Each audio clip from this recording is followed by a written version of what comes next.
เดินทางต่อนะวันนี้เนาะคนละออกไปทางซันตาโรซอกตาโรซาคนละไปทางหลังงามบ่ งาม เขาจะไปใช้ต้นนี่บอก เย็น แต่ ไปช้อปปิ้งซันโตโรซา โอเคสิถ่ายบรรยากาศลงภูลงคอยเลย ลงภูลงคอยแล้ววันนี้ตอนนี้อยู่จอมภูพี่น้อง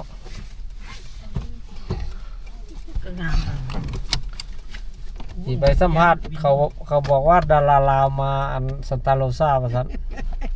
มาแล้วก็ใช้ล็อกเด็ก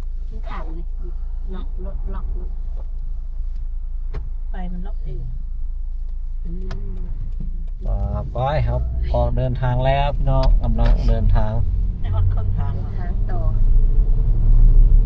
โอ้ยคันที่บุญลงที่กูเห็นน้ำเมื่อกี้แปลว่า ทางบ้านเขาอันตรายที่สุดเลยเสียงโค้งยังไม่ปาน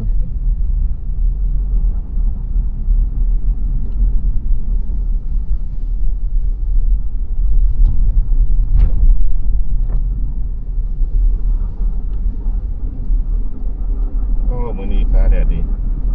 หักเลย เมื่อวานฉันเนาะเมื่อวานนี่คักมาก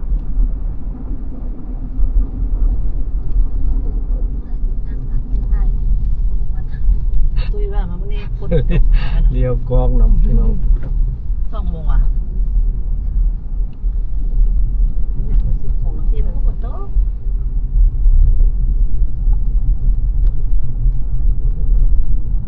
กับแมนลังเกือมันกับเปลี่ยนเพื่อน เพื่อไป ใจอยู่เดินเต้นถามว่าจะตกตัวเอาแต่เอ็ดมันเปลี่ยนได้มันเคลื่อนไป ขอเสื้อพิยา1 ตัดสวย เจ้าวัด ตอน นี่หมดข้างหลังมาก กำลังเดินทางพี่น้อง แค่นี้หมดเม็ดแป๊บสามเม็ด อยู่ธรรมชาติตามป่าเขาปลูกต้นไม้พี่น้อง มาก มันซื้อตัวนอนผม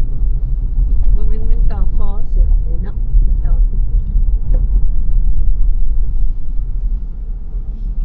สั่งทุกทีอะ เดี๋ยว เบิ่งทางโคตรทางเลี้ยวเนี่ย เมืองทางโคตรทางเลี้ยวพี่น้องมึงใน ใน GPS ใน มันบอกว่า มัน โค บ ต อก ร ว่า ขนาดไหน โคตรขนาดไหนนี่พี่น้องไปตามนั้น โอ้ยสิลงภูไปฮอดทงเพียง หรือว่า ทงเพียงแล้วจะได้ ให้เดี๋ยวต้น เปิด ไม้ อันเป็นต้นไม้พวกเราพอเห็น เงี้ยต้นไม้ไม่ได้สนใจเลยเอาต้นไม้อย่างเดียวนักล่าไม้ต้นไม้อย่างเดียวบุ้มทางอีก กระบึงมันกล้องมันมุ่นไปตาม กล้องบิดนำประทันพี่น้องทางโคตรหลาย เดี๋ยวจะถ่ายเงินเสียทีให้ฟังให้เบิ่งเงินเสียทีว่าอยู่ป่าเขาคือกูด้วยเลยเศรษฐีเลยมันมีเงินนะ มันมีเงินอเมริกามึงเด้อวันนี้จะถ่ายให้เบิ่งมันสั้นขนาดไหนพี่น้องดึงซ่องโหคุณเห็นบอกคุณ บึ้งไปมันคงเห็น เขาแค่เห็นมันก็ไปลิลิไปมันประทานได้เบิ่ง ยิ่งดองดูสุด มันเหรอ จะลงกับลงเลยนะบัดนี้โค้งคุณโค้งพี่เลี้ยวคุณเลี้ยวพี่แนวบ้านเศรษฐีของมันอยู่ที่ ทีวีจะเป็นอะไรความคด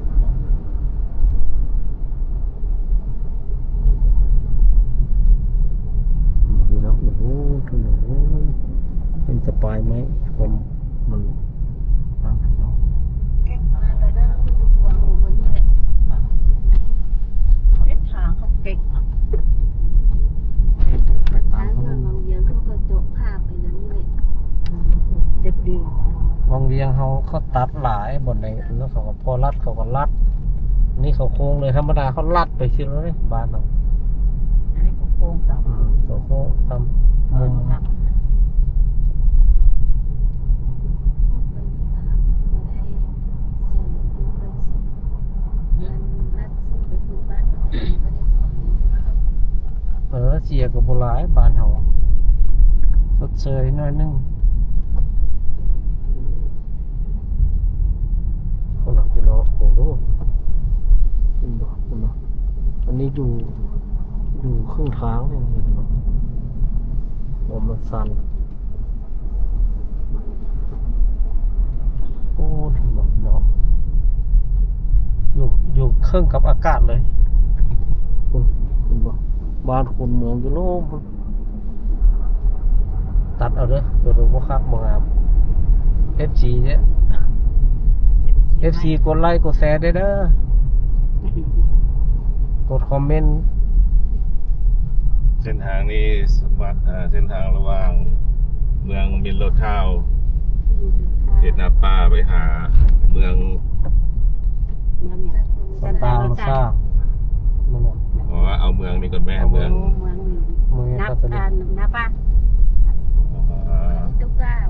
คาริตุกานี่แหละมันจะออกคาริตุกามันจะค่อยไป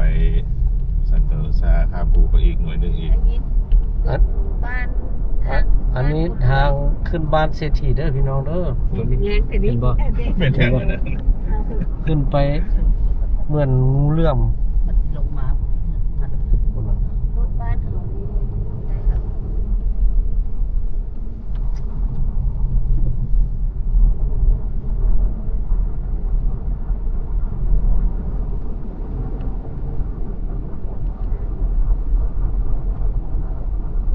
ไปนั่งตัดคลิปนี่ก็คน เดี๋ยวนะ เดี๋ยว เริ่มมือปากแล้วเลิกแก่มา4 โมงสองสินอด โอ้ถึงบอกบ้าน ก็เวทแล้ว บ้านเขา ลิ้นไปนั่นมาดักโป้กับบ้านปนังเครื่องความสู้ บ้านที่ยนต์เนาะครับผม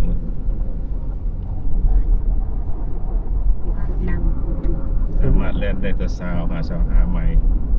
นี่บ้านอยู่บ้านเศรษฐีเนี่ยอยู่ตรงภูตรงผ่าน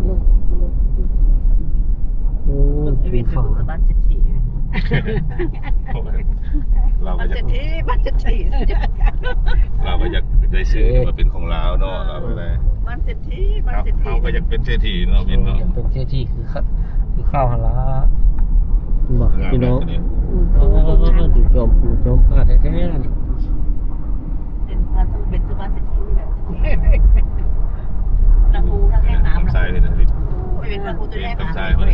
FC เพิ่นสิว่าเอาคือบ่ค่อยถ่ายนี่คือรีบแท้ๆขับรถเด้อพี่น้องเด้อมัน รถเขา ถ่ายตอนนั้นนะรถกำลังแล่น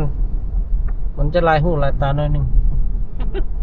อดสมอดดูเอาแหละพี่น้อง ผู้อันจับก้องกับลายตา ผู้จับกล้องกับจ่องอันนั้นไว้กลัว ได้ว่าพวกมากระเต้นจะทำเพศได้นั่นเอาติบายก่อนคือกัน ต้องลอง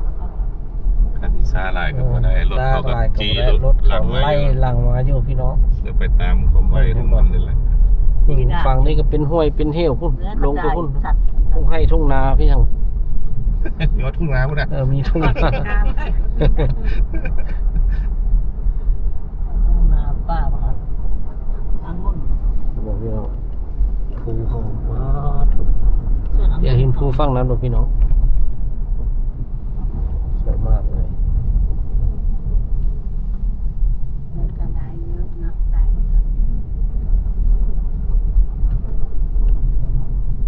แม่เมื่อคืน โอ้เห็นบ่พี่น้องเมืองอยู่ลุ่มนี้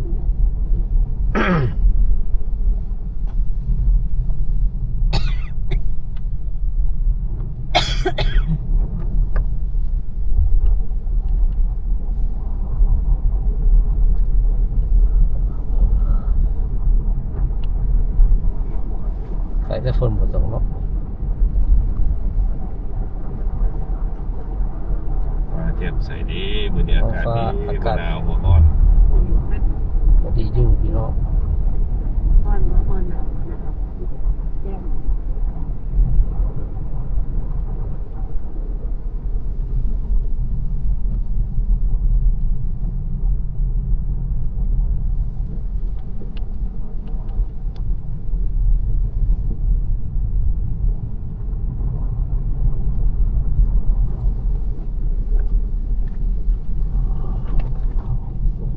In 1 mile, turn right onto Tubbs Lane. วันใหม่ก็เพียงแล้ว โอ้โหพี่น้องเขาดำนา คือ แซ ทุ่ ง งนา อยู่ เดียวกัน ลุ่ม เนาะเลี้ยวไปเลยคือทุ่งนาถือว่า มันส่วนอันนี้ ส่วนทางมือ มักจะที่อยู่กองกองเลย ช่วยที่เจาะทางลงไปฮอดมันก็บ่แห้งเนาะตัวหมดเตแม่อยู่ฝั่งนั้นเนาะโอ้ถึงแล้วพุ่นว่าพี่น้องพุ่นเลี้ยวเห็นแต่ทุ่งนาเขาทุ่งนาอเมริกา เจ้าละมุน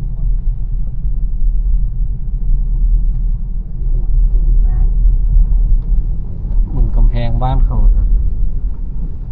ใกล้ติดข้ามก็ได้เห็นป่ะทุ่งนาเขาเจ้าเห็นป่ะพี่น้อง ได้เป็นตำนาคือเนาะตำนา นู่นบ้านเศรษฐีอยู่ตรงต้นไม้พุ่น มีตำนา เห็นป่ะ ก็ตัดต้นไม้ละเฮ็ดซื้อ ทุ่งนาบ้านเขาโอ้งามมากเลย เนี่ยเจ้าจอด งาม เจ้าจอดรถถ่ายรูปให้ แต่มันที่พดแค่สอง เซฟผ้าเลยเนี่ย โคตรมึงป้ายโคตรเก๊กไปเก๊กได้15นึงคือ เรื่องงามใช่ไหม น้ามันอันสวยมันงนเนาะ บึงอยู่เพิ่งมันเป็นฟองล่างของยานแบบนี้ว่า เมื่อว่า Turn right onto Tubbs ล่า Lane. งอันฉันลงมาขนาดเราเรียกกับมันวันที่มันก็มาคืน ไอ้ที่เป็นแบบแบบ อันเคยเอาลงมานี่เขาว่าเมื่อสิกับเมื่อเมื่อคืน9:10 มันก็บ่เห็นเนาะ เอายัง In เอายังที่ได้ 1.5 ข้ามภู miles, อีก turn บ้านนึง left เลยหม onto ด Foothill